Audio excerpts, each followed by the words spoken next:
प्रिय मित्रों, मैं राम गोपाल मिश्र भावार्थ भाव फलन के सिद्धांत के बारे में बात कर रहा था, लेकिन उसमें कुछ बाधा आ गई, इसलिए उसको स्थगित कर दिया। उसके आगे के क्रम में मैं आपसे पुनः भावार्थ भाव फलन सिद्धांत के बारे में बताने जा रहा हूँ। तो मित्रों, सारे ग्रह जिस भाव का ग्रह है, जिस भाव का कारक ग्रह है, अगर अपने से चौथे स्थान बैठा हुआ है तो चौथा स्थान हर भाव के लिए सुख भाव होता है। जैसे पंचम भाव से चौथे स्थान मतलब अष्टम भाव में बैठेगा कोई ग्रह, तो पंचम भाव विद्या बुद्धि का कारक ग्रह है, अष्टम भाव गोपनीयता का है। तो आदमी ऐसी चीज सीखेगा जिससे आम आदमी को पता नहीं चलता।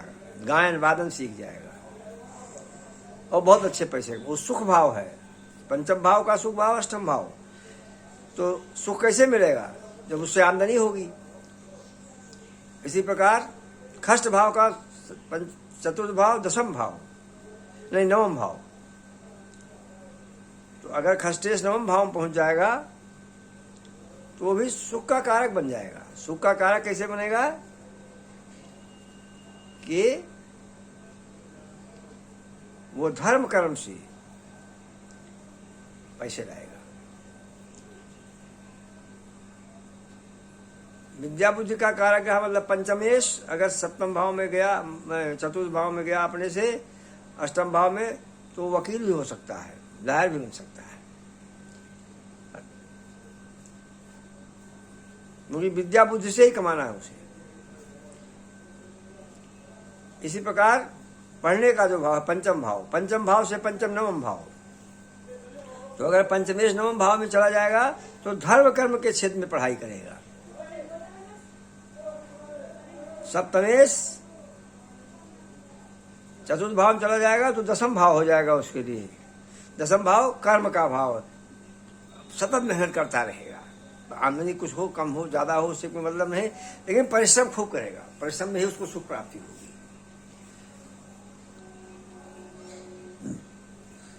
अष्टम भाव का कारक है, अगर एकादश भाव में चला जाए तो अष्टम से एकादश चतुर्थ भाव, मतलब तो गोपनीयता से भी सुख प्राप्त होगा, गोपनीय कार्य से सुख प्राप्त होगा। मेरी अपनी कुंडली वृश्चिक लग्न की कुंडली है, जिसमें शनिश्चर लग्न में बैठा हुआ है। शनिश्चर लग्न में बैठकर सप्तम भाव, दसम भाव और तृतीय भाव को देखता है। तो मेरी नौकरी की प्रारंभिक नौकरी मेरी शुरू हुई लोहा विभाग से, बिजली मतलब रेलवे से। लोहे गाड़ियां दौड़ती थी, मैंने नौकरी वहां शुरू की। उसके बाद मेरा खष्टेश और अष्टमेश में स्थान परिवर्तन है। खष्टमेश अष्टम भाव में और अष्टमेश खष्ट भाव में। तो अष्टम भाव का खष्ट भाव एकादश भाव हुआ, तो तुरंत अष्टमेश माने जो गोपनीयता का कारक ग्रह था वो हमारे आमदनी का कारक हो गया। उस आमदनी के कारक होने में मेरा जॉब चेंज हो गया और मैं रेलवे में ही विजिलेंस में चला गया। और मैं विजिलेंस में 5.5 साल रहा। उसके बाद उसी में इंक्वायरी में चला गया विजिलेंस की। इस प्रकार करीब 10 साल मैं वहां रहा। फिर मेरा सीबीआई में हो गया और 10 साल करीब मैं सीबीआई में रहा। तो मैं अपनी प्रत्यक्ष अपनी ही कुंडली से यह सिद्ध कर सकता हूं कि जिस भाव का ग्रह दूसरे भाव में जाएगा, और देखिए गोपनीयता का भाव तो था ही अष्टम भाव, खष्ट भाव शत्रु का भाव है, तो मैंने शत्रु से भी पैसा कमाया। शत्रु का के विपरीत कार्य किया, शत्रु को पकड़ा, बंद किया, हेन किया, तेन किया, लेकिन पैसा उससे मिला मुझे। तो इस प्रकार जो ग्रह अपने भाव से एकादश भाव में जाएगा वो निश्चित ही उसके आमदनी का कारक बनेगा। तो मित्रों, इस बात का ध्यान रखते हुए कि भावार्थ भाव फलम सिद्धांत जब आप कुंडली देखें तो उसमें लगावें कि कौन सा ग्रह 11वें गया, कौन सा 10वें गया, कौन 8वें गया, कौन 6ठे गया। ऐसे छठे जाएगा तो डबल रोग का कारक हो जाएगा। तो छठे से छठे जाएगा 6, 7, 8, 9, 10, 11 आमदनी के भाव चला गया खष्टेश। तो स्वास्थ्य तो एकादश भाव तो वैसे चूंकि मेहनत का भाव है तो स्वास्थ्य को खराब करता है, लेकिन खष्टेश पहुंच गया तो और स्वास्थ्य खराब कर लेगा।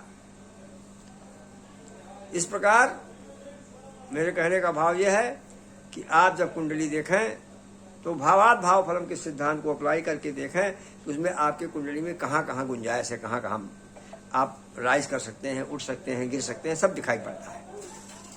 इस प्रकार भावात भाव फलों के सिद्धांत का छोटा सा मैंने अपना अनुभव जैसी बात बताई आपको, और मैंने जितनी कुंडलियां देखी आज तक उनमें सब में मैंने भावात भाव फलों के सिद्धांत पे कुछ ना कुछ निर्णय जरूर लिया। इसलिए मेरा अनुरोध है कि आप